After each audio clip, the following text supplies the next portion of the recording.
Without बिझनेसचा अभ्यास करता business सुरू करणं म्हणजे आत्महत्या.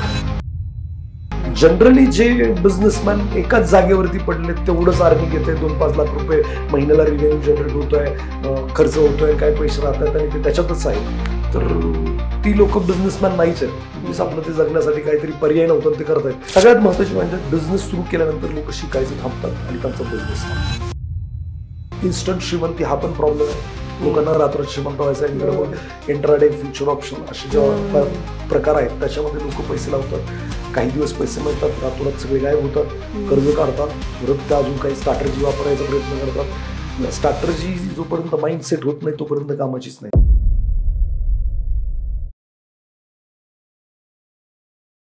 तर आजचे आपले गेस्ट आहेत आकाश गोंदावले सर, जे की एक फायनान्स कोच आहेत. आणि त्यांच्यासोबत आपण आज डिस्कस केले की जर तुम्हाला बिझनेस सुरू करायचा आहे तर भांडवल कसं गोळा करायचं, त्यानंतर जर तुमचा बिझनेस ग्रो झालेला आहे, आता तुमच्याकडे पैसे येत आहेत, त्या पैशांना कसं मॅनेज करायचं. याच्या व्यतिरिक्त आपण डिस्कस केलेले की जर तुम्हाला शेअर मार्केटमध्ये इंटरेस्ट आहे तर शेअर मार्केट कसं शिकायचं, ह्या सगळ्या गोष्टी आपण आज ह्या पॉडकास्टमध्ये खूप डिटेलमध्ये डिस्कस केलेल्या आहेत. तर हा पॉडकास्ट नक्की शेवटपर्यंत बघा. तुम्हाला खूप साऱ्या नवीन इन्साइट्स भेटतील आणि त्या इन्साइट्स तुमच्या बिझनेसमध्ये इम्प्लिमेंट करा. तुम्ही बघताय बिझनेस टॉक मराठी. सर, हा एक खूप कॉमन क्वेश्चन आहे सध्याच्या बिझनेसमॅनसाठी, जे की नवीन बिझनेस सुरू करतात, की स्टार्टच्या डेला त्यांनी भरपूर साऱ्या उद्योजकांना बिझनेस तर सुरू करायचं आहे, पण स्टार्ट करण्यासाठी पैसे कुठून मॅनेज करायचे हे त्यांना कळत नाही. तर याबद्दल तुमचं काय मत आहे की कसं ते मॅनेज करतील, आणि यावर तुमचं स्पेसिफिकली काय मत आहे की पैसे कसे मॅनेज करायचे स्टार्टच्या डेजला बिझनेससाठी. पहिली गोष्ट तर जर तुम्ही पहिल्यांदा बिझनेस सुरू करताय तर कॅपिटल इंटेन्सिव्ह बिझनेस तुम्ही जरा अवॉइड केला पाहिजे. जिथं जास्तीत जास्त कॅपिटल लागतंय असे बिझनेस थोडे अवॉइड केले तर जास्त बेटर आहे. जिथं कॅपिटल कमी लागतंय जिथं असे बिझनेसेस तुम्ही शोधले पाहिजे. बिझनेस करणं हे फार मोठं काम आहे. लोकांना वाटतं की उद्याच्याला उठलं बिझनेस सुरू केला, तसं नाही. बिझनेसचं प्रॉपर एक एज्युकेशन आहे. मला असं वाटतं की पहिलं तर ते घेतलं पाहिजे. बघा, पहिलं तर टार्गेट ग्रुप कोण आहे, म्हणजे मला व्यवसाय सुरू करायचा आहे तर कोण माझा ऑडियन्स आहे जो माझं प्रोडक्ट विकत घेणार आहे, त्याची पेइंग कॅपॅसिटी काय आहे, तो कुठे भेटेल मला, कोणतं मीडियम मी वापरलं पाहिजे, हा सगळा अभ्यासाचा विषय आहे. मग त्याच्यानंतर बुवा मला आता माझं टार्गेट ऑडियन्स क्लिअर आहे, त्याची पेइंग कॅपॅसिटी क्लिअर आहे, त्याच्यानंतर बुवा मी कोणत्या माध्यमातून त्याच्यापर्यंत पोहोचायचं, म्हणजे मार्केटिंगचं मीडियम काय असलं पाहिजे. माझा ऑडियन्स फेसबुकला भेटेल, माझा ऑडियन्स टीव्हीवरती भेटेल, माझा ऑडियन्स कुठे भेटेल जेणेकरून मी त्याच्यापर्यंत आणि तो माझ्यापर्यंत इझिली पोहोचेल. त्याच्यानंतर तुम्हाला सेल्स ऑफर जनरेट करता आल्या पाहिजेत. त्याच्यानंतर तुमचे ऑपरेशन्स काय असणार आहेत, ते कसे स्मूथली ऑपरेट होणार आहेत. याच्यामध्ये R&D येईल, HR येईल, मॅनेजमेंट येईल, असे खूप सारे ऍस्पेक्ट आहेत बिझनेसचे. पहिले तर हे सगळं तुम्ही शिकलं पाहिजे आणि त्याच्यानंतर तुम्ही बिझनेस करण्याचा विचार केला पाहिजे. आणि मग विषय येतो की तुम्हाला कॅपिटल पाहिजे. पहिलं हा तुमचा अभ्यास नाहीये आणि मग तुम्ही कॅपिटल आणता, आईवडिलांच्या मागे लागता, बँकेकडून कर्ज घेता, मित्रांकडून घेता, सावकाराकडून घेता, असे बरेचसे पर्याय आहेत. पण जनरली पहिला जो पर्याय येतो त्याच्यामध्ये आपण म्हणतो की तुमच्याकडे बिझनेस आहे तर तुम्ही बँकेकडनं लोन घेऊ शकता. कॅपिटल नाही हा विषयच नाहीये. धीरूभाई अंबानींनी असा विचार केला असता की जेव्हा मी 50 लाख रुपये कमवेल तेव्हा मी टेक्सटाईल मिल सुरू करेल, तर ती कधीच झाली नसते. तुमच्याकडे प्रॉपर बिझनेस आयडिया आहे, प्रॉपर तो एक्झिक्यूट करण्याचं सगळं सिस्टम तुम्ही उभा करू शकत असाल तर कॅपिटल रेझिंग हे फार इझी आहे आजच्या तारखेला तरी. जसं की बँकेकडनं कर्ज घ्यायचं हे एक ऑप्शन आहे. मग बँक काय तारण कारण निवारण मागते. मग तुम्ही म्हणजे काय कॅपिटल मागता बँकेला, त्यासाठी तारण काय देणार, कारण काय, निवारण कसं करणार. मग हे जर तुमच्याकडे सगळं आहे तर बँक तुम्हाला कॅपिटल देऊ शकते. दुसरं, जर तुम्हाला तुमच्या टर्म्स अँड कंडिशननी पैसे पाहिजेत तर लिगल वेनी बॉन्ड डिबेंचर हा पण ऑप्शन असतो की तुम्ही लोकांकडून तुमच्या प्रोजेक्टसाठी स्वतःच्या टर्म्स आणि कंडिशननी पैसे घेऊ शकता. बँकेकडनं घेतले तर बँकेचे टर्म्स कंडिशन आहेत. बँक काय म्हणेल की बाबा हे धरा तुमचे पैसे, पुढच्या महिन्यापासून एवढं प्रिन्सिपल एवढं इंटरेस्ट आणून भरा. मग प्रॉब्लेम हा होतो की माझा धंदाच सुरू होणार आहे, 6 महिने लागतील अजून, त्यातनं रिव्हेन्यू यायला किंवा वर्षभर लागेल, तर मी हप्ते कुठून भरू. मग दुसरा असा पण ऑप्शन आहे तो लिगल वे मध्ये की तुम्ही लोकांकडून पैसे तुमच्या टर्म कंडिशनने घेऊ शकता. मी वर्षानंतर तुमचे कम्युनिटिव्ह प्रिन्सिपल आणि इंटरेस्ट दोन्ही पण देईल. ते थोडं फ्लेक्झिबल असतं. त्या वेनी तुम्ही जाऊ शकता. तिसरा मार्ग येतो ज्याला आम्ही प्रायव्हेट इक्विटी, व्हेंचर कॅपिटलिस्ट असतात त्यांच्याकडे गेलात तर तुम्ही पैसे रेज करू शकता, इक्विटी देऊ शकता. आणि खूप सारे लोक आहेत ज्यांना होतकरू लोक किंवा बिझनेस आयडियाज पाहिजेत, त्यांच्याकडे कॅपिटल पडलेलं आहे, त्यांना ते डिप्लॉय करायचं मार्केटमध्ये चांगल्या आयडियाज वरती. सो कॅपिटल रेझिंग हा प्रॉब्लेम नाहीये माझ्या हिशोबाने. जर तुमच्याकडे बिझनेस आयडिया चांगल्या आहेत, तुम्हाला बिझनेस मधलं ज्ञान चांगलं आहे, तर तुमच्यावरती कोणीही पैसे लावू शकतो. त्याचं मला काही मोठा इश्यू वाटत नाही. आणि ज्यांना वाटतं की बाबा नाही कॅपिटल रेझिंग मुळे मी थांबलोय, तर त्यांनी स्वतःला नक्की प्रश्न विचारावा की खरंच कॅपिटल रेझिंग हा प्रॉब्लेम आहे का, तुमच्या आयडियामध्ये प्रॉब्लेम आहे का, तुम्हाला त्याच्या एक्झिक्युशन मध्ये प्रॉब्लेम आहे. जर तुम्ही प्रॉपर वेनी प्रेझेंट केलं ना उद्याच्याला माझ्या समोर आणून मी तुम्हाला 10 इन्व्हेस्टर आणून देतो, बरोबर, तो प्रॉब्लेम नाहीच आहे. तर जो कोणी नवीन व्यावसायिक यंगस्टर बनण्याचा विचार करतोय त्यांनी त्याच्या बेसिक्स वरती काम करावं आणि त्यांनी त्याचं प्रॉपर प्रेझेंटेशन करावं की या पद्धतीने मी ग्रो करणार आहे, ही माझी मेथड आहे आणि मला जरा कॅपिटलची गरज आहे, त्याला कोणीही कॅपिटल देऊ शकेल असं मला वाटतं. वाव, म्हणजे तुम्ही फर्स्ट पॉईंट जो बोलले ना सर की स्टार्ट करताना तुम्ही जास्त मोठ्या इन्व्हेस्टमेंटचा बिझनेस नका करू, ह्या तुमचा पॉईंट मला भारी वाटला. आणि कारण की तुम्ही जर तुमच्याकडे पैसेच नाही आणि तुम्ही एंटर करताय, तुम्ही कमी इन्व्हेस्टमेंट वाला बिझनेस तुम्ही स्टार्टला केले पाहिजे, त्याच्यातून पैसे बनवले पाहिजे, मग ग्रो केलं पाहिजे. आणि दुसरी गोष्ट तुम्ही बोलले की नॉलेज घेणं गरजेचं आहे, अगोदर नॉलेज घेणं गरजेचं, मग पैसा रेज करणं गरजेचं आहे. तर हे मला बेस्ट वाटलंय. माझं असं मत आहे की विदाऊट बिझनेसचा अभ्यास करता बिझनेस सुरू करणं म्हणजे आत्महत्या करणं. कारण का माहितीये का, तुम्हाला वाटतं की तुमचं बिझनेस लय भारी लोकांना आवडेल, पण मार्केट तसं नाहीये. तुम्हाला जे चांगलं वाटतं ते कदाचित मार्केटला एक्सेप्टच होत नाही आणि तुम्हाला ते मॉडिफाय करायला लागतं.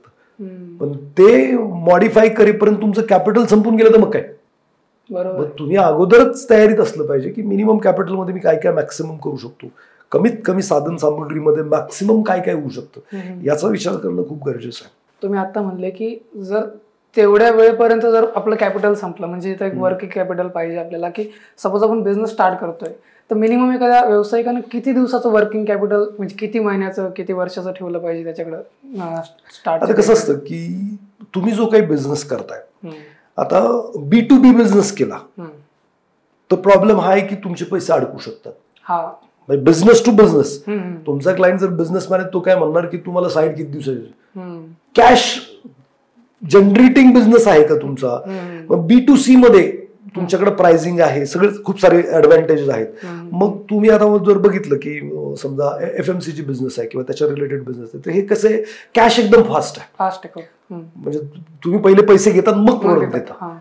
पण B2B मध्ये गेलात, B2G मध्ये गेलात, गव्हर्नमेंट बरोबर तुम्ही गव्हर्नमेंटचे कॉन्ट्रॅक्ट घेताय, तो पैसे तुमचे अडकणार आहेत. मग या केसेसमध्ये तुमचा बिझनेस कोणत्या टाईपचा आहे याच्यावरती डिपेंड करेल की तुमच्याकडे किती कॅपिटल असणं गरजेचं तो बिझनेस सुरू करताना. हा अभ्यास खूप महत्वाचा आहे. मग मी परत एकदा तेच म्हणतोय की तुम्ही जर B2C मध्ये आहात आणि तुमचं प्रोडक्ट विकण्या अगोदर तुमच्या हातात पैसे येणार तर जास्त कॅपिटलची गरज नाही तुम्हाला, वर्किंग कॅपिटल ज्याला म्हणूयात. पण तुम्ही B2B मध्ये करताय, B2G मध्ये करताय, in this circumstances you should have चांगलं हँडसम कॅपिटल लागेल. डिपेंड्स तुम्ही किती मोठे प्रोजेक्ट करतायत, तुमचं तिकीट साईज काय प्रोडक्टचं, त्याच्यावरती बऱ्याचशा गोष्टी डिपेंड करतील. म्हणजे सर कुठं ना कुठं हे होतंय की फायनान्स नॉलेजची किंवा फायनान्स लिटरसीची थोडी कमतरता आहे. तर मग कमतर नाही, लोक शब्द साक्षर आहेत, अर्थ साक्षर नाही आहेत. आणि बिझनेस हा पण अर्थ साक्षरतेचाच भाग आहे. इन्व्हेस्टिंग आहे तसं बिझनेस पण अर्थ साक्षर असाल तर जास्त बेटर वेनी करू शकता. आज मी म्हणतो की मी बिझनेस शिकवत नाही, मी इन्व्हेस्टिंग करतो, बट मी अर्थ साक्षर असल्यामुळे बऱ्याचशा गोष्टी मला बिझनेसच्या पण माहिती आहेत. जे आता तुम्ही प्रश्न विचारताय, ऍक्च्युली तुम्ही तर मला इन्व्हेस्टिंगचे प्रश्न विचारले पाहिजे की इन्व्हेस्टिंग आपण बिझनेसला थोडं फायनान्सशी रिलेट करतोय त्यावेळी विचारतो. तर मग आपण मला आता बिझनेस कडेच वळतोय मी, फायनान्स थोडं जोडू आपण, की एका बिझनेसमॅन काय काय चुका करतो फायनान्स मॅनेज करताना. बिझनेस आता चालतोय, सपोज घ्या की बिझनेस चालतोय, पैसा येतोय, कॅश फ्लो चालू आहे, सगळ्या गोष्टी चालू आहे, मग तो चुका काय काय करतो, तो कसं टाळू शकतो, आणि बेस्ट हॅबिट्स काय फायनान्स मॅनेज करायचे बिझनेसमध्ये. सगळ्यात महत्वाची म्हणजे बिझनेस सुरू केल्यानंतर लोक शिकायचं थांबतात आणि त्यांचा बिझनेस थांबतो. तुम्हाला नेक्स्ट लेवलला जायचं आहे तर तुम्हाला वारंवार शिकत राहिलं पाहिजे. मार्केटमध्ये काय चाललंय, कोणकोणत्या माध्यमातून मी माझ्या ऑडियन्स पर्यंत पोचू शकतो, हे तुम्ही स्वतः शिकलं पाहिजे. करायला माणसं तुम्ही कामाला ठेवू शकता, पण तुम्हाला आलं पाहिजे. तुम्हाला डिजिटल मार्केटिंग बद्दल माहिती पाहिजे, तुम्हाला तुमचा कॉम्प्युटर काय करतो त्याच्याबद्दल माहिती पाहिजे, तुमच्या बिझनेसमध्ये नवीन चॅलेंजेस किंवा नवीन काय इनोव्हेशन येतात त्याच्याबद्दल तुम्हाला माहिती पाहिजे.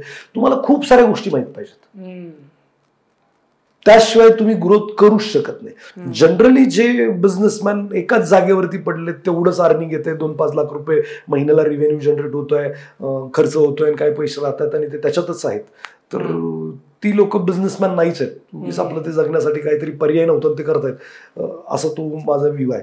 सगळ्यात महत्वाची गोष्ट तर तुम्हीच सगळं करताय, हे सगळ्यात मोठी चूक आहे. बिझनेस म्हटलं की डेलिगेशन आलं. तुम्ही प्रत्येक कामासाठी डेलिगेट केलं पाहिजे. तुमचं काम सेल्स पण करायचं आहे, अकाउंटिंग पण तुम्हीच करायचं आहे, सगळं तुम्हीच करायचंय जर करत असाल तर ही एक चूक मला वाटतं ही लोक करतात, की स्वतःच सगळं करायचं. मी सेल्समध्ये बेस्ट, मी मॅन्युफॅक्चरिंगमध्ये वॉटेव्हर जे काही ते करतायत त्याच्यात मी बेस्ट. कामगारांवरती डिपेंड होत नाहीत किंवा त्यांना ते सिस्टम बनवत नाहीत, ही सगळ्यात मोठी चूक आहे. सिस्टम तुम्हाला सक्सेसफुल बनवू शकते. जनरली जे थांबलेले बिझनेसमॅन आहेत किंवा त्यांची ग्रोथ थांबले, त्यांनी सिस्टमवरती फोकस करणं खूप गरजेचं आहे आणि मगच ते ग्रोथ करू शकतात. ते सिस्टमवरती फोकस करत नाही. अजून एक मला फायनान्शियल चूक अशी करतं असं वाटतं की धंदा चांगला झाला, घरी खूप सारे पैसे घेऊन जातील. धंदा खराब झाला, घरच्यांना प्रॉब्लेम मध्ये आणतील, केलेला पैसे देणार नाही बायकोला. सगळ्यात महत्वाचं, बिझनेस करताना बिझनेस वेगळा, तुम्ही वेगळे. तुम्ही पगार घेतला पाहिजे, तुमच्या सॅलरी ड्रॉ केली पाहिजे. हो, सर्टन बुवा माझा धंदा किती वाढला तरी मी एक्स अमाऊंट देणार आणि कमी झाला तरी मी एक्स देणार. मग याच्यामुळे डिसिप्लिन येतं. बिझनेस मधल्या चढ उतारासाठी बिझनेस कॅपेबल राहतो. आणि नवीन स्टार्टअप जर म्हणाल तर ते मला असं वाटतं की त्यांचं तर ते बाळ जन्माला येतं, त्याच्यावरती सगळी रिस्पॉन्सिबिलिटी, त्याच्या घराची रिस्पॉन्सिबिलिटी, त्याच्या पोराच्या फीची रिस्पॉन्सिबिलिटी, त्याची जगण्याची रिस्पॉन्सिबिलिटी. तर कोणत्याही बिझनेसवरती जर स्टार्ट तुम्ही करताय इन दिस सर्कमस्टन्सेस 2-3 वर्ष तरी डिपेंडन्सी तुमच्या फॅमिलीची नसली पाहिजे, तुमची नसली पाहिजे. बिझनेस जरी ग्रोथ झाला तर तो पैसा तुम्ही तिथंच युटिलाइज केला पाहिजे, जेणेकरून तो नेक्स्ट लेवलला पोहोचू शकेल. अशा बऱ्याचशा चुका मला वाटतं जनरल पब्लिक करते. त्या 2-3 ज्या मला ऑब्झर्वेशन मध्ये किंवा मला आत्ता जे सुचले ते मी तुम्हाला सांगितले आहेत.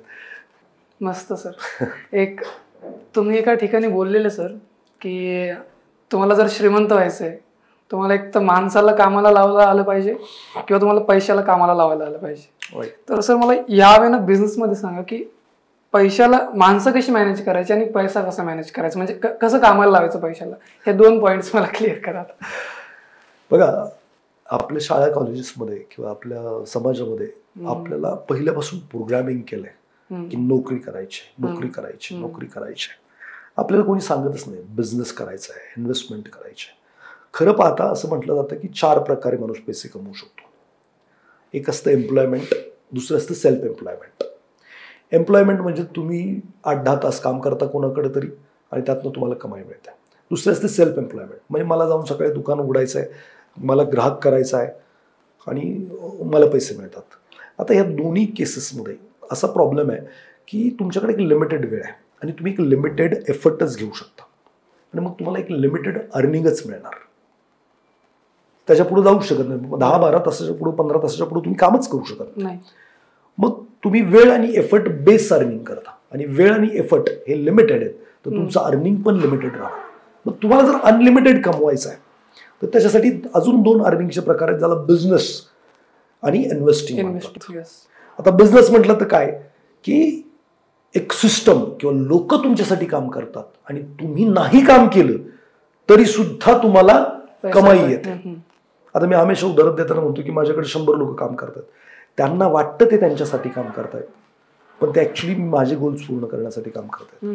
बरं, ते 8 तास काम करतात, त्यातले 6 तास ते कदाचित स्वतःसाठी काम करतायत, पण माझ्यासाठी 2 तास काम करतात प्रत्येक दिवसाला.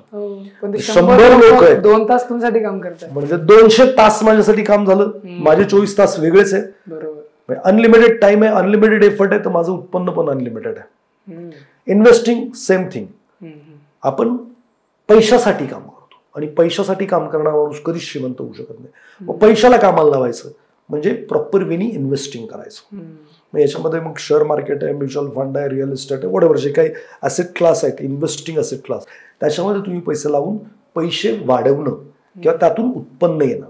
मी हमेशा म्हणतो मनी ॲप्रिशिएटिंग ऑर इन्कम जनरेटिंग वस्तू किंवा सेवा तुम्ही कन्झ्युम केल्या पाहिजेत. तुम्ही काय करता मनी डिप्रिशिएटिंग आणि एक्सपेन्स जनरेटिंग, म्हणजे वस्तू विकत घेतल्यानंतर सेवा विकत त्याची किंमत कमी होते किंवा खर्च वाढतो, अशा गोष्टी करतात. बघा साधं सोपं आहे.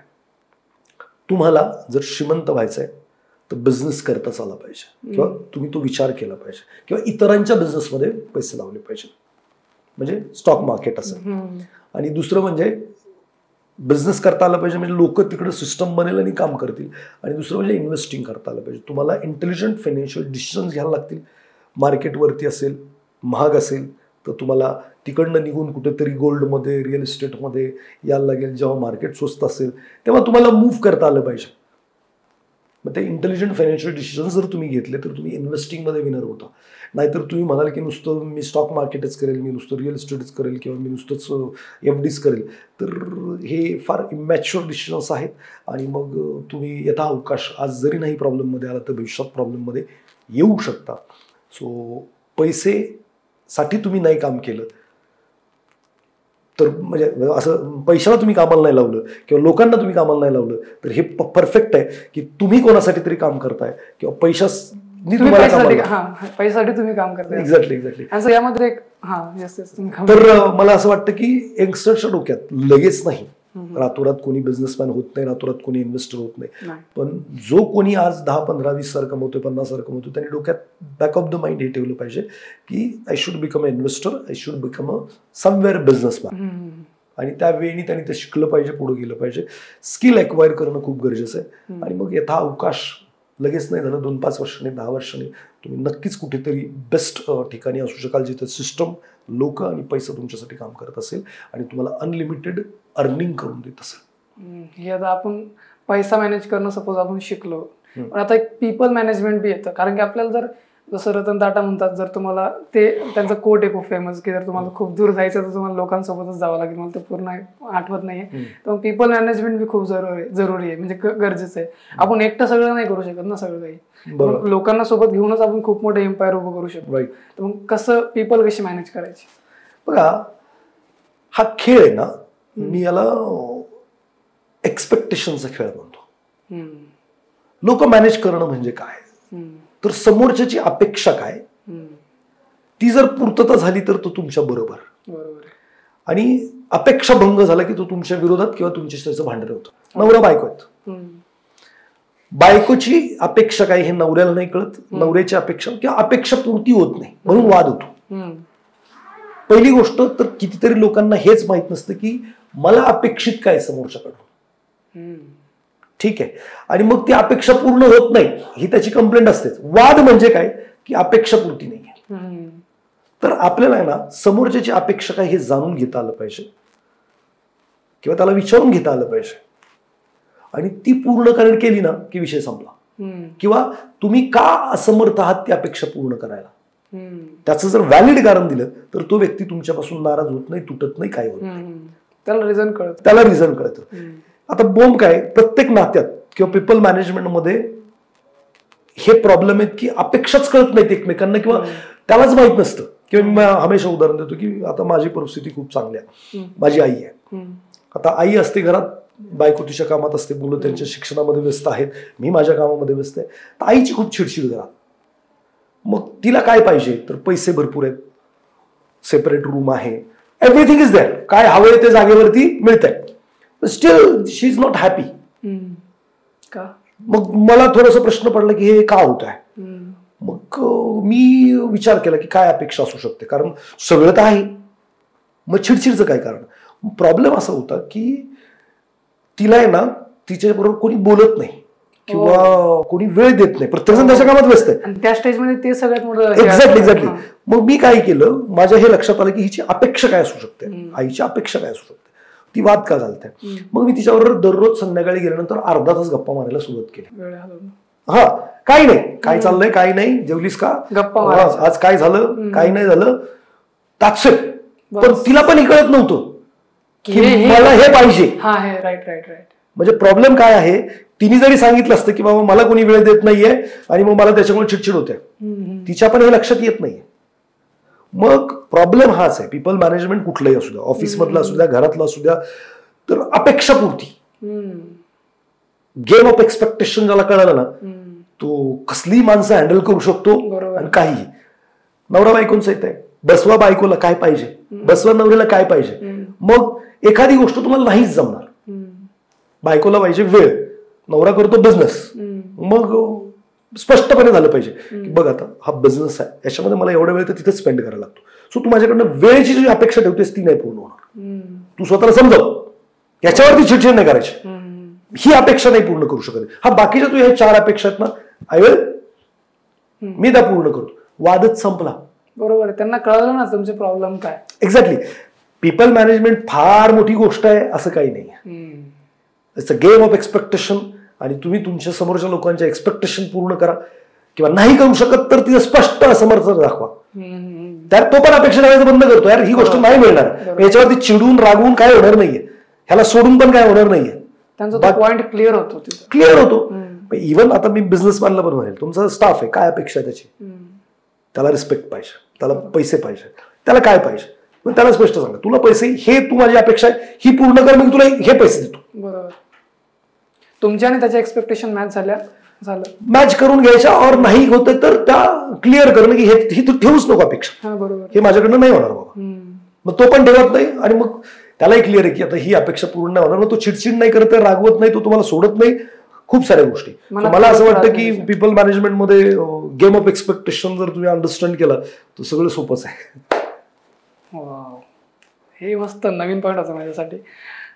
एक सर तुम्ही अजून एक बोलले, आपण आत्ता बसलो खाली, तुम्ही बोलले की बेस्ट इन्व्हेस्टमेंट आहे की तुम्ही स्वतःचा पैसा, म्हणजे बिझनेसमॅनसाठी, की तुम्ही स्वतःचा पैसा तुमच्या स्वतःच्या बिझनेसमध्ये टाका, आणि दुसरी गोष्ट की तुमच्या स्किल्स ग्रो करा. ह्याबद्दल बोलायचं थोडा विस्तारमध्ये, की ह्या बेस्ट इन्व्हेस्टमेंट तुम्ही म्हणल्या, तुम्ही तर इन्व्हेस्टिंगचं वर्क करताय, तुम्ही म्हणता की तुमचा पैसा तुमच्याच बिझनेसमध्ये टाकायचा, तुम्ही तुमचाच बिझनेस तुम्ही थांबून घेताय लोकांकडे. तर हे तुम्ही खूप विरुद्ध दिशेने बोलले.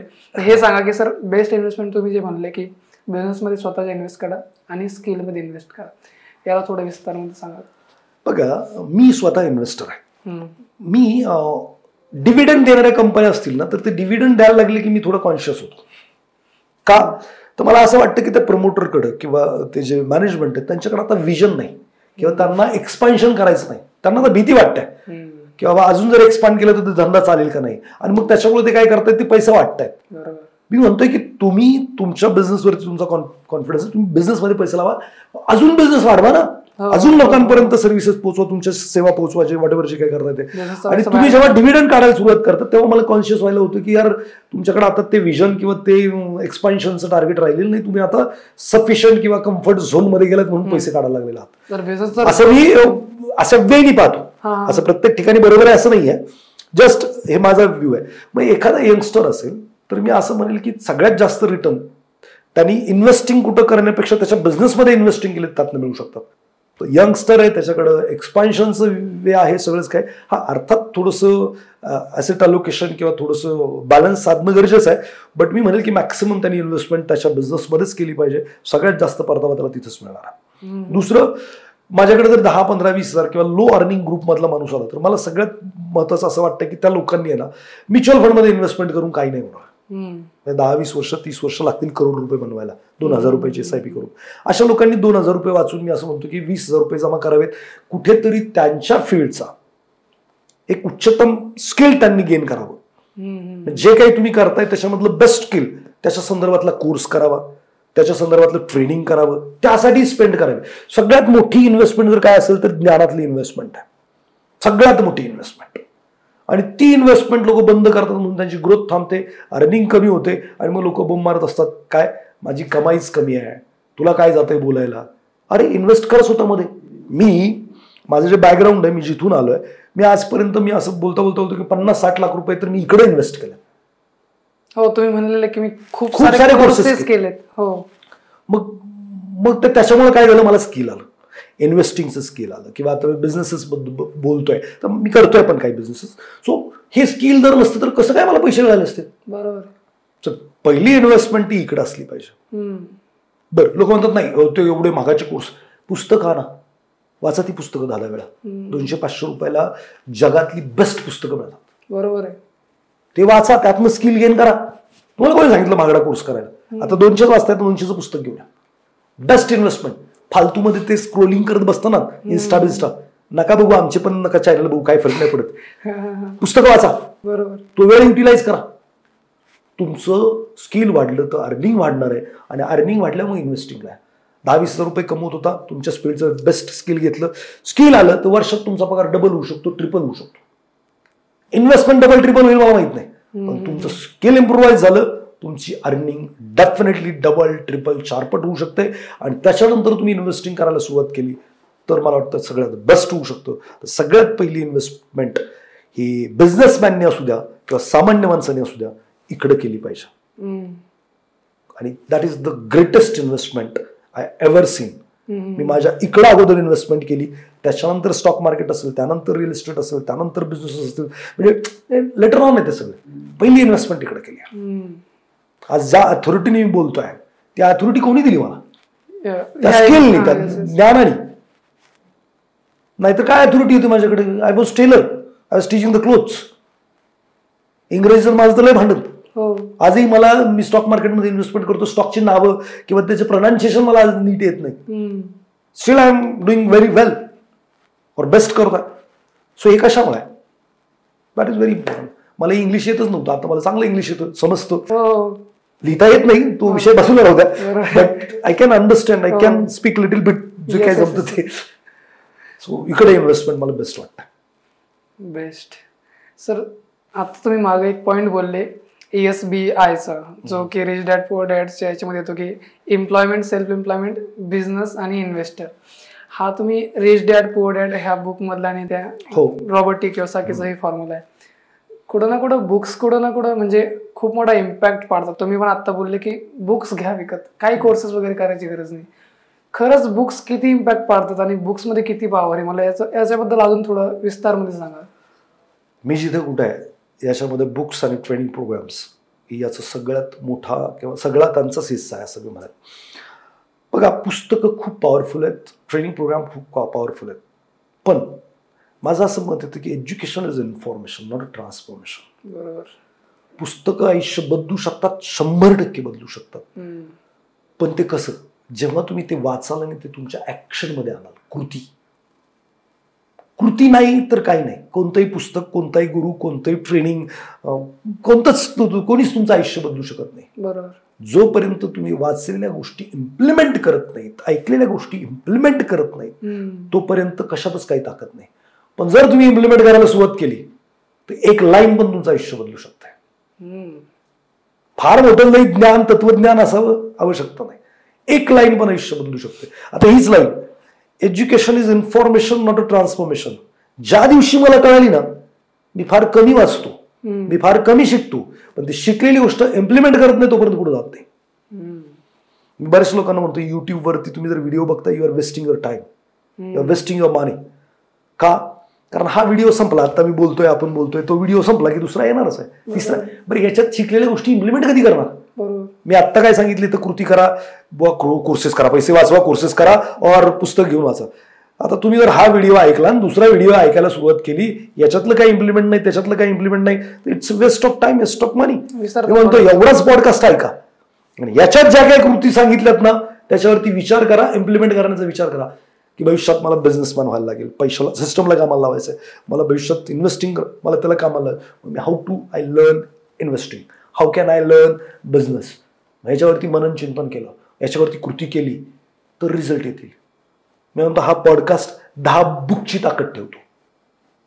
आपण जे बोलतोय, तुमचा एक्सपिरियन्स एवढा मोठा आहे, तुम्ही एवढे सारे बुक्स वाचले, एवढे सारे कोर्सेस केले, हे शब्द कुठं ना कुठं तिथूनच येत आहे ना इकडे. एक्झॅक्टली. हे असंच थोडी की आपण बोलतोय, हे कुठं ना कुठं त्या बुक्सनी, त्या कोर्सेसनी तुम्हाला बनवलंय आणि त्या बनवण्यामधून ते शब्द बाहेर येत आहे. आणि ते म्हणजे एक्सपिरियन्स आहे, जे की लोकांना दुसरीकडे जायची गरज नाही, एवढं झंझट करायची गरज नाही ना. आता तुम्ही जे बोलले झाला, आता तुमचं सगळं एक्सपिरियन्स आला इथं, असं होतं ना. हा जो पॉडकास्ट आहे, हा असेल अजून दुसरे तुम्ही पॉडकास्ट ऐकत असाल, एक पॉडकास्ट मी म्हणतो, मी स्वतः पॉडकास्ट ऐकतो, दररोज एक पॉडकास्ट मी सकाळी ऐकतो, कोणत्याही फील्डचा सुद्धा. लॉ ऑफ अट्रॅक्शन असेल, कोणी. काय होतं, त्यांनी 10 पुस्तकं वाचायची गरज नाही पडत, त्या माणसाचा एक्सपिरियन्स सगळा येतो. बरं, ऐकायचं, त्या दिवसात ते इम्प्लिमेंट करायचं, त्यातली एक तरी गोष्ट इम्प्लिमेंट करायची. Applied knowledge is the super power. Exactly. Knowledge is a power but it's a potential power. Action घेतल्यानंतर ते सुपर पॉवर मध्ये कन्वर्ट होतं. सो मला असं वाटतं की पुस्तकं पॉवरफुल आहेत, ट्रेनिंग पॉवरफुल आहेत, तुम्ही वापरताय कसं त्याच्यावरती जास्त डिपेंड आहे. मला थोडं जनरल टॉपिक आठवलं इथं, जे की तुमच्याशी रिलेटेड, तुम्ही शेअर मार्केटमध्ये खूप जास्त इन्व्हॉल्व आहेत. तर सर एक शेअर मार्केटमध्ये काय होत आहे की भरपूर सारे लोक आहे ना, खूप पॅशनेट थिंग आहे शेअर मार्केट. खूप लोक एंटर करतात आणि लॉस करतात. तर ह्याबद्दल काय मत आहे तुमचं की का असं होतंय, खूप लोक का लॉस करताय आणि काय शेअर मार्केट का एवढे लोक लवकर एंटर करताय आणि लवकर बाहेर येत आहे, हे काय विषय? सगळ्यात महत्वाचं तर ना, शेअर मार्केट एक्झॅक्टली काय आहे ना ते समजून न घेता. आणि बघा कोणतीही गोष्ट रिस्क आहे, मी हमेशा म्हणतो, जर तुम्हाला त्याच्यामधली माहिती नाहीये, गाडी चालवता येत नाही, गाडी चालवायला बसलं तर रिस्क आहे. तुम्ही काही म्हणजे धंदा, वडापावची गाडी टाकली, त्याचा मीठ मसाला कसा टाकला जातो हे पण तुम्हाला माहित नाही, किंवा ते मसाले कसे बनवले जातात वडापावचे ते माहित नाही, तर ती पण रिस्क आहे. ते काही दिवसात तुम्ही चालू कराल, काही दिवसांनी बंद कराल. सेम थिंग, अर्धवट ज्ञानाने सुरू झालेली कोणतीही गोष्ट ही लॉंग टर्म मध्ये राहू शकत नाही आणि ती फार मोठा फटका देऊन जाईल. आणि लोक युट्यूबवरनं बघून किंवा कोणीतरी ॲडवायझरी देतोय त्याच्या माध्यमातून इन्व्हेस्टमेंट करतात. त्यांना स्वतःला एक्झॅक्टली ते शेअर मार्केट काय आहे, कसं ते वर्क करतं, त्याचं फंक्शनिंग काय आहे, त्याचे इनबिल्ट पॅटर्न्स काय आहेत हे काहीच माहीत नसतं. आणि मग ते कोणीतरी काहीतरी सांगतंय, कोणीतरी काहीतरी करतंय आणि म्हणून ते एंटर करतात. आणि अर्धवट ज्ञानाने कुठलीही गोष्ट करा ना, तुम्ही एक्झिट आहात काही दिवसात त्याच्यातून. मग तुम्ही परिपक्व झाल्याशिवाय पैसा नावाची गोष्ट कशी काय लावू शकता? तुम्ही म्हणता आम्ही शिकतोय, शिकण्यासाठी लॉसेस करणं गरजेचं नाहीये. आणि जर तुम्ही लॉसेस करताय, तुम्ही सेल्फ कॉन्फिडन्स लूज करताय, यू आर नॉट लर्निंग. नुकसान करून कुठून शिकणं हे काय प्रकार आहे? बरोबर. आणि युट्यूबवरून मी तर हमेशा लोकांना म्हणतो की यार तुम्हाला डॉक्टर व्हायचं आहे, काही गरज नाही कोणत्या महागड्या कॉलेजेसची फी भरायची, युट्यूबवरती शिका. डॉक्टर व्हायचंय, वकील व्हायचं, युट्यूबवरती नाही तसं नाही चालणार, आम्हाला ते प्रोफेशनल वेनी किंवा जे काही ट्रॅडिशनल वे त्यांनी गेलं पाहिजे कळतं. स्टॉक मार्केटमध्ये मात्र लोक युट्यूब बघून काम करतात. अर्धवट ज्ञान आहे सगळ्यात पहिलं तर. बरं, जो सांगतोय तो परफेक्ट आहे कशावरून? त्यांनी तो पण काहीतरी त्याला अर्धवट माहिती आहे, तो तुम्हाला प्रेझेंट करतोय, तुम्ही त्याच्या अर्धवट मधनं अजून अर्धवट घेताय आणि करताय. तर इकडं मला असं वाटतं की प्रॉपर शिकल्याशिवाय येऊ नये. दुसरं तर इन्स्टंट श्रीमंती हा पण प्रॉब्लेम आहे. लोकांना रात्रोरात श्रीमंत व्हायचं आहे. इकडे मग इंट्राडे, फ्युचर ऑप्शन असे जेव्हा प्रकार आहेत त्याच्यामध्ये लोक पैसे लावतात, काही दिवस पैसे मिळतात, रातोरात सगळे गायब होतात, कर्ज काढतात, परत त्या अजून काही स्ट्रॅटर्जी वापरायचा प्रयत्न करतात. स्ट्रॅटर्जी जोपर्यंत माइंडसेट होत नाही तोपर्यंत कामाचीच नाही. आणि माइंडसेट नवीन माणसाचा तात्काळ इकडे होऊ शकत नाही. साधं सोपं आहे. स्टॉक मार्केटमध्ये आम्ही 10-10, 20-20 वर्ष काम करतोय किंवा खूप सारे लोक काम करतात. आम्ही काय आमचे पैसे तुम्हाला ऑफर करणार आहे का असे सहज? म्हणजे तुम्ही जर इंट्राडे फ्युचर ऑप्शन करताय तर तिकडे बेस काय की कोणाच तरी जाते, कोणाला तरी येते. बरोबर. बरं, लाखो रुपये सामान्यांकडे नाहीत घालवायला, तुम्हाला लाखो कमवायचे म्हणजे आमच्याकडेच येतात आणि आम्ही तुम्हाला सहज देऊ का? हा कॉमन सेन्सचा प्रकार आहे. बरोबर. तर इन्स्टंट श्रीमंतीच्या पोटी इकडे येतात, हा सगळ्यात मोठा प्रॉब्लेम आहे. तर मला असं वाटतं की इंट्राडे फ्युचर ऑप्शन सक्सेसफुल होऊ शकतात त्याच्यामध्ये, पण त्याला खूप सारा एक्सपिरियन्स पाहिजे. इंट्राडे खूपच सेव्ही सुद्धा म्हणतो ना की 90% something, 93% people are losing. Instant श्रीमंतीसाठी इकडे येऊ नका. जर आलात तर इन्स्टंट गरीब व्हाल, इन्स्टंट पैसे घालवाल आणि मग मार्केटमधनं आउट व्हाल. मग यायचंच आहे तर प्रॉपर शिका, इन्व्हेस्टिंग शिका. पहिलं तर तुम्हाला बिझनेस काय आहे, तो बिझनेस प्रॉफिट कमवतोय का, त्या बिझनेसचं फ्युचर काय आहे, खरंच ते प्रोडक्ट सेवा कन्झ्युम होणार आहे का मार्केटमध्ये, तो सगळा अभ्यास करायला लागेल. आणि मग त्याच्यानंतर विषय येतो की मग तो बिझनेस चांगला आहे तर त्या बिझनेसचं मला ओनर व्हायचं आहे का. तुम्ही स्टॉक घेता म्हणजे तुम्ही त्या शेअरचे किंवा त्या कंपनीचे मालक होता एक सर्टन भागाचे. आणि कोणताही बिझनेस हा प्रॉफिटेबिलिटीसाठी केला जातो, ना की कॅपिटल गेनसाठी. तुम्ही जेव्हा येताय तेव्हा शेअर माझा 100ला घ्यायचा आणि 200ला विकायचं किंवा 150ला विकायचं, तुम्ही कॅपिटल गेन लक्षात घेताय. तुम्ही ऍक्च्युली प्रॉफिट्स लक्षात घेतले पाहिजेत की खरंच मला याच्यातनं या बिझनेसमधनं फायदा होणार आहे का, तसा तो कॅपेबलचा बिझनेस आहे का. आणि जर तो तिकडनं फायदा येतो तो प्राइसमध्ये रिफ्लेक्ट होणारच आहे. मग तुम्हाला हे कळलं पाहिजे की कसं एखाद्या कंपनीची कॅपेबिलिटी किंवा मॅनेजमेंटची कॅपॅसिटी कशी चेक करायची, कोणकोणत्या गोष्टी पाहायच्या, इथं खूप सारे इनसाइट ट्रेडिंग असतात, खूप सारे उद्योग आहेत. म्हणजे एक बिझनेस माइंडेड असलं पाहिजे, रिसर्च आपल्याला करता आलं पाहिजे, त्याच्याबद्दल नॉलेज घेता आलं पाहिजे, डीप मध्ये जाता आलं पाहिजे. त्यावेळेस आपल्याला कॉन्फिडन्स येईल, आपल्याला नॉलेज येईल, ह्या गोष्टी कशा प्ले होत आहे वगैरे वगैरे. त्यावेळेस जे फेलियर रेशो तो कमी होईल ना आपला. एक्झॅक्टली. आता डॉक्टर आहे, डॉक्टरला डीप नॉलेज असेल तर काही पण फी मिळेल, कारण तो रिकव्हर करतोय. हो बरोबर, पेशंटला रिकव्हर करतोय आणि त्याची ख्याती आहे. मग त्याला डीप नॉलेज शिवाय तो रिकव्हर नाही करू शकत. त्याला खूप सारे पैसे तेव्हाच येतील जेव्हा तो डीप नॉलेज ठेवेल. तसं स्टॉक मार्केटमध्ये you should have deep knowledge, की तुम्ही कोणती कंपनी का घेताय, काय त्याच्यात स्ट्रेंथ आहेत, काय त्याचे विकनेसेस आहेत, मग कोणती गोष्ट घडली तर हा स्टॉकला प्रॉब्लेम येऊ शकतो. समजा तुम्ही क्रूड ऑइल वरती डिपेंडंट बिझनेस घेताय किंवा जिओ पॉलिटिकल बऱ्याचशा गोष्टी चाललेल्या असतात, तुमचं जी कंपनी माल बनवते ते बाहेर विकते, वॉटेव्हर जे काय आहे, किंवा तुमच्या कंपनीवरती कर्ज आहे, मग मॉनिटरी पॉलिसीमध्ये काही चेंजेस झाले तर त्याच्यात काय इफेक्ट येऊ शकतो, किंवा या बारीक सारीक गोष्टींचा जर तुमचा अभ्यास असेल तर मात्र तुम्ही बेस्ट करू शकता. तुमची कंपनी गव्हर्नमेंट बरोबर डील करते का, तुमची कंपनी बिझनेस बरोबर डील करते का, त्याचा क्लायंट कोण आहे, मग त्या सगळ्या गोष्टी इफेक्ट करतात. एक्झॅक्टली. हो, प्राइस खालीवर आता सपोज आता क्रूड ऑइलवर डिपेंड आहे जर बिझनेस, आणि क्रूड आता वॉर चालू झाला रशिया वगैरे इकडे तिकडे, क्रूड ऑइलचा सप्लाय जर थांबला झालं ना, शेअर गेला ना डाऊन. एक्झॅक्टली. मग कॉम्पिटिशन कोण येत आहे, आपण काय करतोय, नावं वाचतोय आणि बिझनेस मध्ये पैसे पॅशनेटली. तसं नाही होऊ शकत. स्टॉक मार्केटमध्ये एवढं सहज नाहीये, आणि मी बोलतोय एवढं अवघडही नाही, मी बोलतोय एवढं सोपं पण नाहीये. तर कुठतरी ते मॉडरेट आहे. तर you should learn and you should, म्हणजे तुम्ही कमवूच शकता, तुम्ही शिकाल तर कमवणारच, नो डाऊट अबाउट दॅट. बरं, हे कुणाकडनं शिकायचं, तर मी हमेशा म्हणतो की ज्याच्या खात्यावरती प्रॉफिट बघा त्याच्या आहे का. तू शिकवणारच ना मला, शो मी प्रॉफिट, तुमच्या खात्यावरती प्रॉफिट दाखव, मग ते कन्व्हिक्शन तुम्हाला आलं तर त्याच्याकडनं शिका. उगीच कोणतरी लय खूप मोठ्या ऍडव्हर्टाइजमेंट करतोय आणि क्लासेस त्याला बळी पडताय तुम्ही, तर नाही होऊ शकत. आता सर, आपण आता रिसेंट बोललो की आपण भरपूर सारे लोक शेअर मार्केटमध्ये चुका करताय, तर मग आता असं बी नाही की ते अवॉइड करता येईल, ज्यांना करायचं तरी कळतीलच. मग त्यांना चुका जर नाही करायच्या आहे, मग त्यांनी कसं शिकलं पाहिजे शेअर मार्केट, आणि एक बेस्ट किंवा एक राईट वे काय शेअर मार्केटमध्ये एंटर करण्यासाठी, तो काय वे, राईट वे? सगळ्यात महत्वाचं म्हणजे राईट मेंटॉर. गुरु जर बेस्ट असेल तर शिष्य बेस्ट होऊ शकतो. गुरु जर गडबडी असेल तर मग शिष्य पण गडबडीत होणार, किंवा तो तिकडे पैसे लूज करणार. पहिलं तर बघा, आपण शाळा मुलाला घालायचं म्हटलं तर तिची जरा हिस्ट्री काढतो, किंवा क्लास लावायचं म्हटलं तरी त्या टीचरची हिस्ट्री काढतो, किती पोरं पास झाली, किती टक्क्यांनी पास झाली, असं बरंचसं काय आपण बघत असतो. आणि onward we take a decision की बाबा तिकडं ऍडमिशन घ्यायचं का नाही घ्यायचं, किंवा काही शिकायचं आहे तर त्याचा अनुभव काय आहे, या सगळ्या गोष्टींचा विचार करतो. आणि खरंच त्यांनी काही दिवा लावलाय का.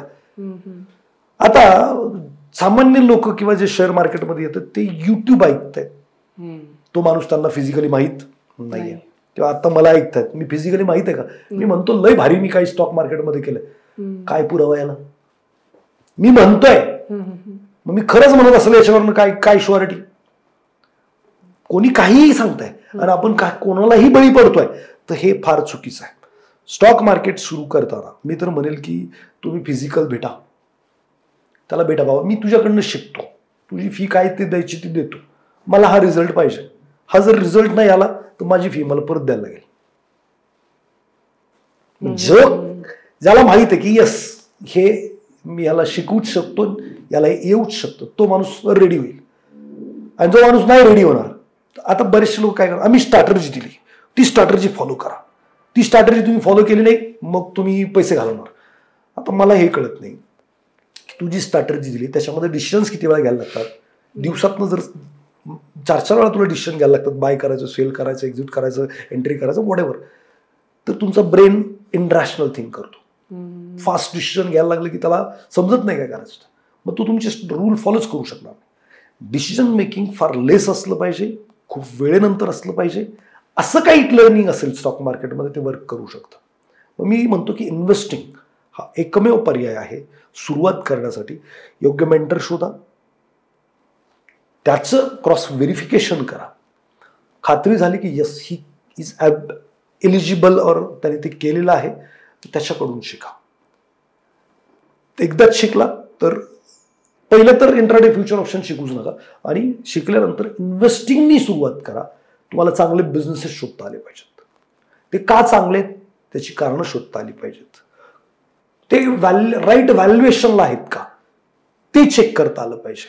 नाही तर चांगला बिझनेस पण समजा एखादी शॉप आहे त्याची मार्केट व्हॅल्यू 50 लाख आहे आणि तुम्ही ते 5 कोटीला घेताय, तर मग मात्र ते 5 कोटी रिकव्हर करणं कसं सोपं नाहीये. 50 लाखाची गोष्ट 5 कोटी.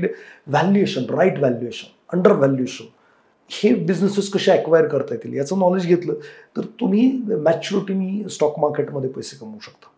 आणि mature investor can win. Immature, impatient, कमी नॉलेजवाला इकडे लूजच करणार आहे आणि ते फक्त मार्केटला येतात, पैसे देतात आणि मार्केटला शिवाय घालून बाहेर जातात. तर माझं असं मत आहे की you should find the right mentor, learn from him and follow him. आणि less decision is the winning key. कमीत कमी डिसिजन घ्यायला लागले पाहिजेत, जास्त वेळेने डिसिजन घेता आले पाहिजेत, कारण मग निवांत असतं ना. आता मी स्टॉक मार्केटमध्ये माझ्याकडे एकही टर्मिनल नाही आहे. वरती गेलंय मार्केट, खाली गेलंय, काय झालंय काही घेणं देणं नाहीये. मी संध्याकाळी 5-10 मिनिटं बघेल माझ्या स्टॉकचं काय झालं, दॅट्स इट. फक्त त्याच्यावर बसून नाही राहायचं असं काही. माहितच नाही मला कसं काय वरती खाली घेणं देणंच नाही मला तसं. मला मार्केट इन मार्केट तर मला काही डिसिजन नाही घ्यायचं. मग आता आपलं स्टॉक मार्केट चालू आहे, आज शुक्रवार आहे, मार्केट चालू आहे, मला माहित नाही वरती आहे खाली आहे काय झालंय काही माहित नाही आणि मला त्याची गरज बी नाहीये. मग संध्याकाळी इन्फॉर्मेशन मिळेल, संध्याकाळी बघेल माझ्या स्टॉकने काय केलं काय नाही केलं, कुठे काय प्रॉब्लेम आहे कुठे काही नाहीये. मी उद्याच्याला 2 दिवसांनी 4 दिवसांनी डिसिजन देऊ शकतो.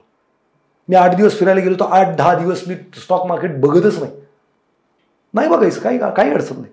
कॉन्फिडन्स येतो ना जर आपण एक राईट जागेवर इन्व्हेस्ट केलेलं आहे. आपल्याला माहिती आहे की एवढं सेन्सिटिव्ह नाहीये की खालीवर नाही होणार आहे.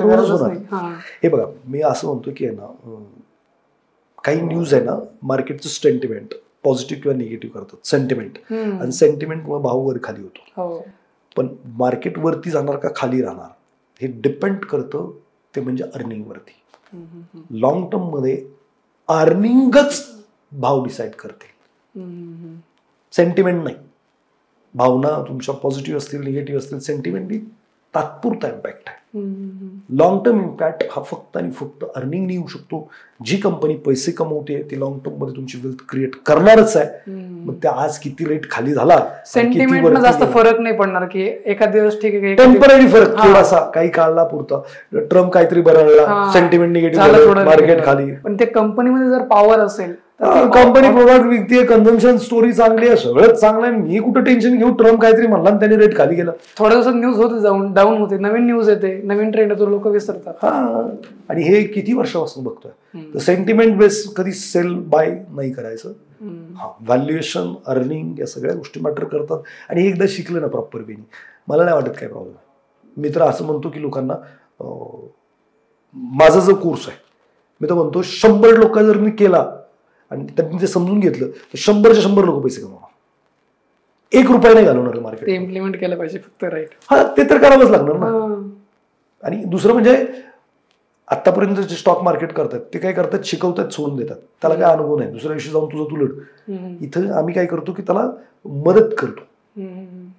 म्हणजे कोर्स संपला तरी त्याच नॉलेज बेसवरती तू कसं करतोयस कर, I will help you for that. मग त्याच्यामुळे हा विषय राहत नाही की यार कसं. काही वेळासाठी सपोर्ट असतो बट तो खूप मोठा सपोर्ट आहे. मी असं म्हणतो की त्याची फी रिकव्हर होत नाही तोपर्यंत आम्ही त्याच्याबरोबर बसतो की बाबा हे आपण शिकलोय, या बेसवरती हा कॉल आपला होऊ शकतो, तुझं काय म्हणणं आहे आणि तू घे डिसिजन. मी नाही डिसिजन, तू घे डिसिजन. म्हणजे काय होतं त्यांनी त्याचाही कॉन्फिडन्स वाढतो. That is very important. This kind of things we are doing. आमचा जो कोर्स आहे आर्ट ऑफ स्वॉटिंग मल्टीबॅगर, म्हणजे आपण आपल्याच बाळाचं कौतुक करतो असं होतं. बट माझं भाग्य आहे की असं काही कोर्स डिलिव्हर करण्यासाठी निसर्गाने माझी निवड केली आहे. It's very powerful, it's very impactful. आता येतीलच टेस्टिमोनियल्स वगैरे. आतापर्यंत आम्ही शेअर मार्केट प्रमोट करत नव्हतो. मी फायनान्शियल लिटरसी एक करायचो. मी असं म्हणायचो की शेअर मार्केट इज इन्स्ट्रुमेंट, एक हतियार आहे. तुम्ही आर्थिक लढाई लढताय, ते लढण्यासाठी खूप सारे हतियार आहेत, त्यापैकी एक हतियार आहे शेअर मार्केट. सो तुम्हाला इंटेलिजंट फायनान्शियल डिसिजन्स घेता आले पाहिजे. तुमच्या अंगात ताकद असेल तर तुम्ही कोणतं पण हतियार वापरू शकता. पण लोकांचा जो कल आहे तो शेअर मार्केटकडेच आहे. तर मी असं ठरवलं की मग काय हरकत आहे की आपण ते प्रॉपर वेनी लोकांना अप्रोच करून सांगायला की बाबा तुम्ही इन्व्हेस्टिंगने जा, आणि याच्यामध्ये आम्ही टेक्निकल आणि फंडामेंटल असं सुंदर असंच मिलाप झालाय असं मी म्हणेल.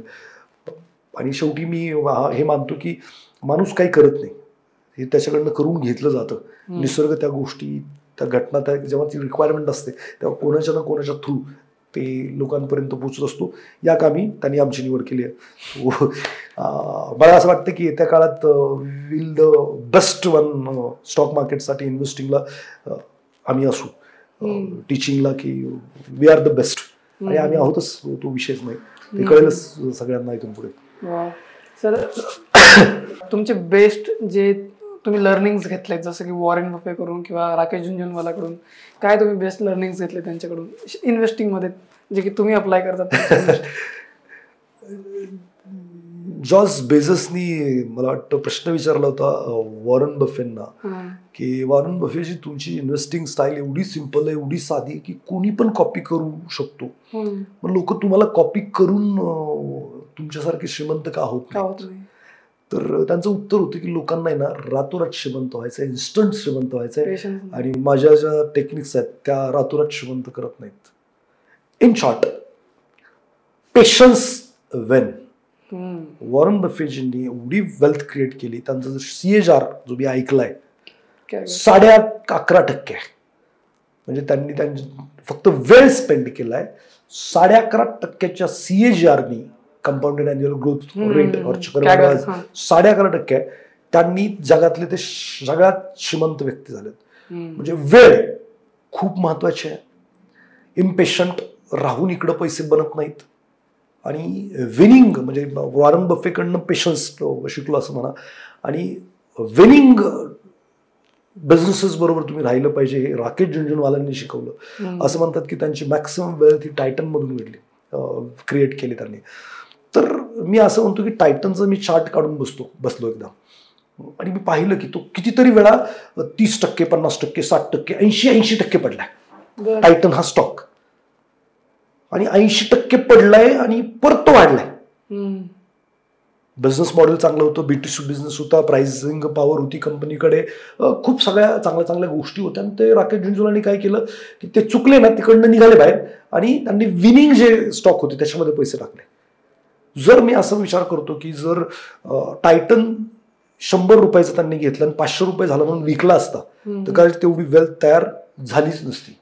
तर ते एका चांगल्या बिझनेस बरोबर कैक वर्ष राहिली, आणि त्यांच्या लुझिंग पोझिशन त्यांनी काढून विनिंग बिझनेसेस मध्ये टाकल्या, आणि म्हणून त्यांनी एवढी वेल्थ क्रिएट केली. तर मी असं म्हणेल की मी राकेश झुंझुनवालांकडून जर काही शिकलोय तर मी असं म्हणेल की त्यांना विनिंग पोझिशन बरोबर कसं राहायचं हे त्यांनी मला चांगलं शिकवलं. असं म्हणतात की राकेश झुंझुनवालांनी ज्या कंपन्या निवडल्या त्यातल्या 40% कंपन्या म्हणजे त्यांनी लॉस दिला त्यांना, आणि 60% त्यांना प्रॉफिट देणाऱ्या होत्या, आणि त्याच्यामध्ये ते पैसे वाढवत गेले. त्यांनी असा विचार नाही केला की यार 100ला घेतलेला स्टॉक त्यांनी 10,000ला पण घेतला, आणि 10,000ला घेतलेला स्टॉक त्यांनी 1 लाखाला पण घेतला. अजून मला एकही स्टॉक असा लाखाला नाही गेला, पण ते स्प्लिट आणि बोनसेसमुळे त्या कंपन्यांचे जर प्राइजेस काढले तर एका कंपनीची प्राइस 1 कोटी एका शेअरची प्राइस पण असू शकते. इतपत मोठ्या कंपन्या झालेल्या आहेत. सो राकेश झुंझुनवालाकडून हे, आणि विनिंग पोझिशन, आणि वॉरेन बफेकडून पेशन्स, आणि ते इम्प्लिमेंट करण्याचा प्रयत्न करतोय. मी तितका भारी आहे असं नाही, बट मी प्रयत्न करतो की बाबा इकडं आपल्याला पेशन्स ठेवायचं आहे, आणि इकडं आपल्याला थोडं विनिंग पोझिशन ऍड करायचे, लॉसेस कट करायचे आहेत, आणि प्रॉफिट्स मध्ये जायचं आहे. लॉसेस होतात का? 100% होतात, नो डाऊट अबाउट दॅट. तेच तर हे बघा, तुम्हाला जर मल्टीबॅगर पाहिजेत ना स्टॉक मार्केटमधून, तर प्रॉफिट बुक करून कधी नाही मिळणार, लॉसेस बुक करून मिळणार. कसं मला सांगा, 100 रुपयाचा स्टॉक आहे, तो 500ला गेला, आणि मी प्रॉफिट बुक केला, तर विनिंग स्टॉक गेला हातातून, अरे हा, आणि लुझिंग स्टॉक बरोबर मी राहणार. म्हणजे काय की 100 रुपयाचा स्टॉक 80 आलाय, कधीतरी वाढेल, 50ला आलाय, कधीतरी वाढेल, किंवा नवीन पैसे टाकणार मी त्याच्यामध्ये, तर मी लुझिंग स्टॉक बरोबर राहतो. शेवटी मुद्दा काय आहे की 2 बिझनेसेस आहेत, एक प्रॉफिटमध्ये एक लॉसमध्ये, बंद करायचं त्यातला एक. तर आपण लॉसवाला बिझनेस बंद करू ना. माझे 2 दुकान आहेत, ठीक आहे, स्वीट मार्टचे दुकान आहेत 2 चौकामध्ये, एक नाही धंदा करत आहे आणि दुसरं धंदा करत आहे. तर याच्यातलं मला बंद करायचं असेल तर मी जे लुझिंग आहे ते बंद करेल, बरोबर, विनिंग नाही बंद करणार. नेमकं हेच उलट शेअर मार्केटमध्ये लोक करतात. काय करतात? प्रॉफिट बुक करतात लोक. हा, समजा स्टॉक ए 100 रुपयाला घेतला, स्टॉक बी 100 रुपयाला घेतला, स्टॉक ए 100चा 200 गेला आणि स्टॉक बी 100चा 50 आला. जर मी यांना विचारलं की बाबा आता तुम्हाला पैशांची गरज आहे तर कोणता स्टॉक तुम्ही विकाल, तर ते काय म्हणतात 100चा 200 झालाय, डबल झाला, आता किती वाढणार हा. आणि ते काय करतात, तो बुक करतात आणि 50 वाल्यावर आशावादी राहतात की आज उद्या 100 होईल, लॉस का बुक करू मी इकडे, किंवा नवीन पैसे त्यांना टाकायचे. मग त्यांना म्हटलं 100चा 200 गेला त्याच्यामध्ये जास्त पैसे टाका, तर ते म्हणतात नाही तो आता एवढा वाढलाय, आम्ही काय करतो 50 वाल्यामध्ये ऍव्हरेज करतो. म्हणजे लुझिंग पोझिशन मध्ये. बघा हा कॉमन सेन्स आहे की 100ची गोष्ट 200ला जाते याचा अर्थ ते काहीतरी बेस्ट आहे. बरोबर, लोक त्याशिवाय प्राइसिंग देत नाहीये. आणि 100ची गोष्ट 50ला जाते याचा अर्थ तिथं काहीतरी वाईट आहे. अशीच किंमत कमी नाही होत. बघा जे सामान्य ज्ञान लोक रुटीन लाईफला वापरतात तेच सामान्य ज्ञान स्टॉक मार्केटला वापरत नाहीत, म्हणून इकडे लोक लुझर आहेत. मी हमेशा म्हणतो की तुम्ही जर माझा कोर्स करायला आलात तर मी तुम्हाला काय शिकवतो, लॉस बुक करायला शिकवतो. प्रॉफिट बुक करायला गरजच नाहीये. असं नाही प्रॉफिट होत नाही, मॅक्सिमम जेव्हा तुम्ही लॉस बुक करायला येता ना तेव्हा तुम्ही इम्पेशंट होता लुझिंग पोझिशनला आणि तुम्ही पेशंट बनता विनिंग पोझिशनला. आणि तेच विनिंगचं खरं राज आहे स्टॉक मार्केटमध्ये, की जिथं तुम्ही जिंकताय. आणि स्टॉक मार्केटमध्ये मी जर 22 वर्षात काय शिकलो, तुम्ही असं म्हणतो की स्टॉक मार्केट किंवा कुठेही जगात जी गोष्ट महाग होते ना आणखीन महाग होते, आणि जी गोष्ट स्वस्त होते ना आणखीन स्वस्त होते. आपण काय करतोय, स्वस्त होणाऱ्या गोष्टीला महाग करायला जातोय जे होऊच शकत नाही, आणि जी महाग होती आहे तिला स्वस्त करायला जातोय म्हणजे विकायला जातोय. सिंपल आहे. लॉस बुक करून मल्टीबॅगर भेटतात तिथं, प्रॉफिट बुक करून तुम्ही एक्झिट करता मार्केटमधून लुझिंग पोझिशन मध्ये आणि विनिंग पोझिशन सोडून देतात. किती लोकांना समजतं मला माहित नाही, बट स्टॉक मार्केटचा हा खरा मंत्र आहे. बरं, हा शिकणं, याची मानसिकता बनवणं वेळ लागतो. वेळ नाही, तेच काम आहे माझं. मी मानसिकताच तयार करतो, बाकी काही करत नाही. मेंटॅलिटी बाबा का तुला काय इथं पैसे बनवायचे, दुसरीकडे बनतायत ना. लोकांचे कितीतरी पोर्टफोलिओ बघतो सर, 10 लाखाचा माल घेतलेला आहे, 8 लाखाला चाललेला आहे, म्हणजे 2 लाख लॉस आहे. मी त्याला म्हणतो विकून टाकाय सगळं. नाही सर 10 होऊ द्या, ते काय 10 होत नाही आणि हा काय तिथं निघत नाही. बरं, ते 8 बुक करून आपण तिकडे 8चे 16 करू शकतो त्याच पिरियडमध्ये, ज्या पिरियडमध्ये 8चे 10 होतील. पण त्याला ते डोक्यातच शिरत नाही, ती मानसिकता नाही. आणि जोपर्यंत ही मानसिकता डेव्हलप नाही होणार तोपर्यंत स्टॉक मार्केटमध्ये विनर सामान्य माणसं नाही बनू शकणार. ती मानसिकता डेव्हलप करणं खूप गरजेचं आहे की यार लुझिंग पोझिशनमध्ये इम्पेशंट व्हायचं आहे, विनिंग पोझिशनला मला पेशंट राहायचं आहे, लॉंग टर्म राहायचं आहे. आणि जेव्हा ही मानसिकता डेव्हलप होईल स्टॉक मार्केटमधनं खूप सारे पैसे किंवा खूप सारं वेल्थ क्रिएट करता येऊ शकतं. मस्त सर. तुम्ही एका ठिकाणी अजून बोलले की तुम्ही फ्युचरचे स्टॉक गुरु बनणार, हे तुम्ही एका ठिकाणी बोलले. हे तुम्ही कसं मॅनिफेस्ट करताय आणि कसं होईल याची? मी असं म्हणेल की जेव्हा हे बोललो होतो मी तेव्हा मी बोलतच नव्हतो. It just came the thought and I deliver it. आलं ते असं, आय डोंट नो कसं, मग ते आलंय तर तसं होईल. ते मला काय कसं मी माझे प्रयत्न करत राहणार. मला असं वाटलं की तेव्हा तो विचार आला, म्हणजे असं ठरवून कोणी काही बोलतं असं नाही वाटत मला.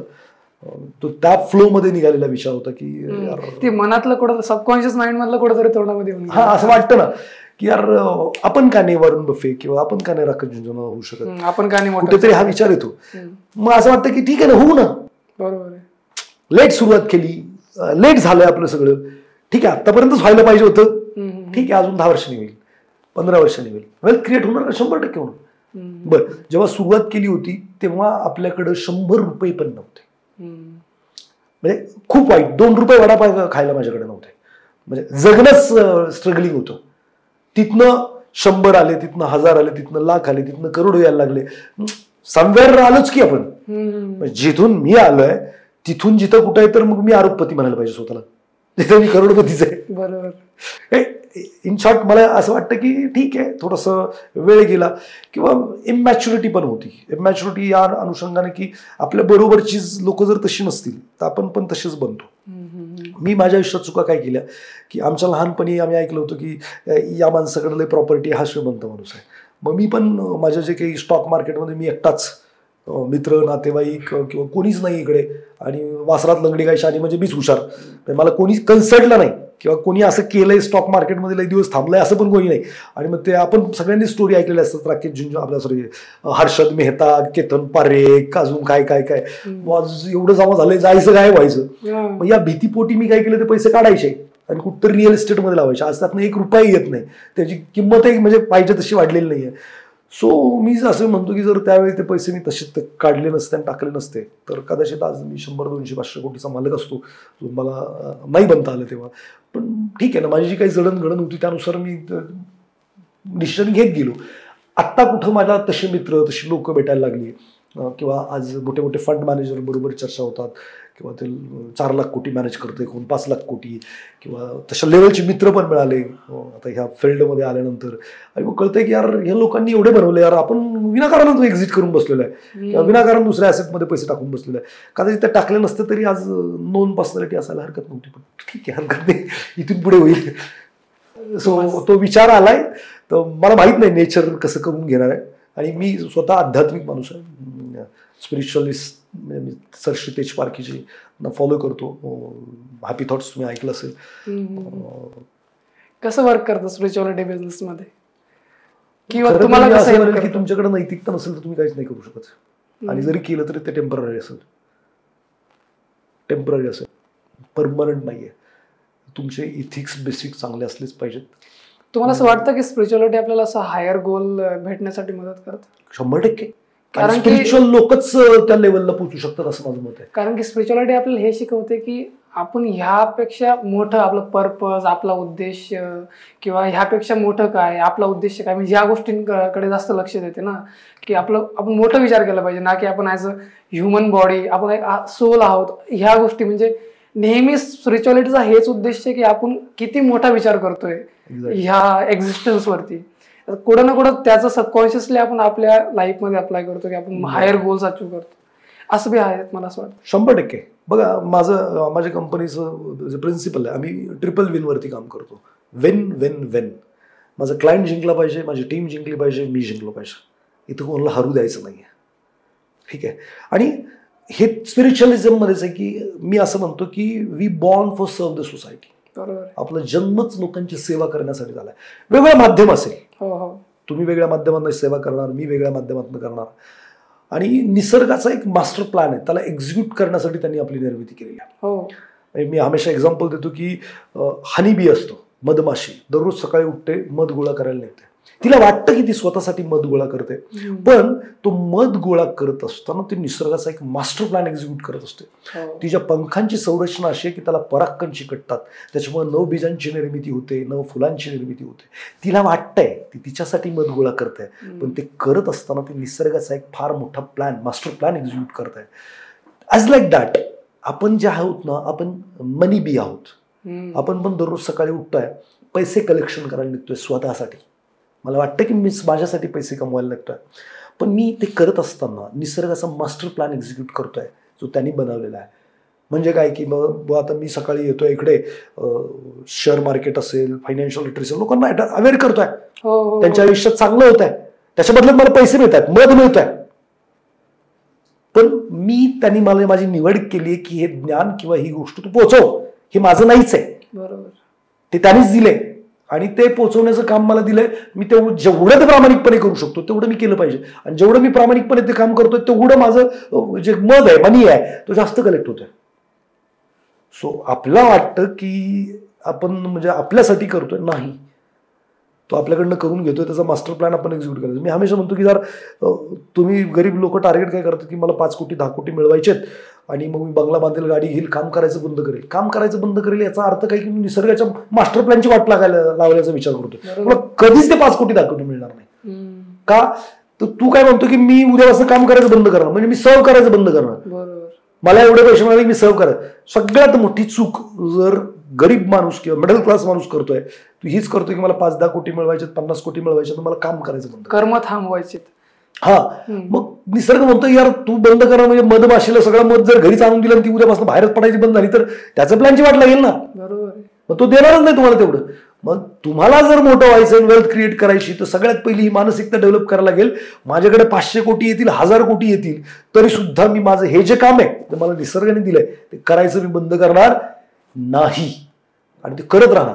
आज मुकेश अंबानीचा विचार करा. मुकेश अंबानीचं असं म्हणतात की त्यांनी दररोज 8 कोटी रुपये खर्च केले तर 320 वर्ष त्याची आत्ताची प्रॉपर्टी संपणार नाही. आता मुकेश अंबानीला वाटतंय तू स्वतःसाठी काम करतात, ते स्वतःसाठी काम करतात, पण खरं सांगू का, ते समाजाच्या बेटरमेंटसाठी काम करतायत, लोकांना रोजगार निर्मिती करतायत. आज त्यांनी ते काही जिओ फ्री केलं, त्यामुळे कितीतरी इम्प्रोव्हायझेशन झालेत, कितीतरी गोष्टी घडल्यात. निसर्ग त्यांच्या थ्रू ते करून घेतोय. They are executing nature plan. ते एक दिवस बसत नाही साला एवढे पैसे असून. डिजिटलचं रेव्होल्युशनच त्यांनी आणलं ना. एक्झॅक्टली. त्याच्यामुळे किती आता हे आपण पॉडकास्ट करतो त्यांच्यामुळेच करतोय, हे लोकांपर्यंत नॉलेज पडतोय, त्यांच्यामुळेच पोहोचतंय. सांगायचा मुद्दा काय की ते पण निसर्गाचा मास्टर प्लॅनच एक्झिक्यूट करतायत एव्हरीवन. आता ते थांबत नाही, तेवढे लाख करोड असून त्यांच्याकडे. आज मला वाटतं Reliance market capitalisation 20 lakh crore आहे. आनंद आणि तो काय आकाश अंबानी 3.5 लाख करोड प्रत्येकाच्या property individual. Still they are working यार, सुबह उठ के काम पे जा रहे, बरोबर, बिझनेसेस कर रहे. क्यों? आणि तुम्ही काय 5 कोटी मिळाले की म्हणताय काम बंद करायचं. तुम्ही ते काम शोधा जे तुम्ही किती पण पैसे आले तरी करणार आहे, आणि तेव्हा तुमच्याकडे खरं तर वेल्थ क्रिएट होणार आहे. नाही तर तुम्ही किती पण माती खा, किती पण मेहनत करा, कदाचित एका लेवलपर्यंत पोहोचाल, त्याच्या पुढे नाही पोहोचणार. आणि ती मानसिकता डेव्हलप करायला लागेल. Wow. Business, finance, share market, best part जो मला आवडला स्पिरिच्युअलिटी, आणि एक वेगळा पर्स्पेक्टिव्ह भेटला की आपण आपलं प्लॅन नाही एक्झिक्यूट करतोय, आपण निसर्गाचा प्लॅन एक्झिक्यूट करतोय. आणि बेस्ट सर, हे खूप भारी होतं आणि मजा आली सर एकदम. धन्यवाद सर, तुम्ही आलात आणि तुमचे इन्साइट्स दिले. खूप खूप धन्यवाद. थँक्यू मित्रा. तुम्हाला तुमच्या कामासाठी खूप खूप शुभेच्छा. हे जे काही पॉडकास्ट घेऊन तुम्ही लोकांपर्यंत जात आहे त्याच्यामुळे खूप साऱ्या लोकांच्या आयुष्यामध्ये व्हॅल्यू ॲड होत आहे, आणि हे असं छान काम असंच करत राहा. तुम्हालाही खूप खूप धन्यवाद की मला बोलवलं. थँक्यू. धन्यवाद सर.